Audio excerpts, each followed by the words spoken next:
na ịgbaso ya bụ ntụziaka nke si n'aka Akanachi steeti a bụ ọkammụta Chukwuma Soludo na a ga-ekesere ndị ahụ ritere erere n'amụma otu onye ntorobịa inwe ọrụ aka abụọ akwụkwọ ndọrọ ego ha iji wee malite ihe dum ha mụgasịrị. Okpuru ọchịchị ime obodo Ọka South bụ nọọ ndị nke kesegoro ndị nke ha dị 1,015 ya bụ akwụkwọ ndọrọ ego iji wee gaa nnọọ n'ihu wee tinyebe n'ọrụ ihe dum enyegasịrị ha n'ọzụzụ. Ya bụ amụma esi wee kesere ndị a akwụkwọ ndọrọ ego a bụ nnọọ ebe a nọ wee kwụsịa ndị ntorobịa ritere erere n'amụma a ka ha kwụsị nnọọ wee na-ekiri ebe aha ha dịgasị wee na-anara ya bụ akwụkwọ ndọrọ ego ya nakwa zere ego enyere ha maka iji wee gbaa ụgbọala maka iburu ha wee bịa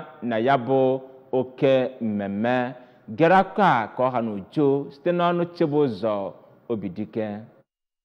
Ọ na-enye ndị ahụ ritere erere akwụkwọ ego ahụ, Akanachi steeti a bụ gọvanọ Soludo mere ka amata na otu n'ihe so na amụma gọọmenti ya bụ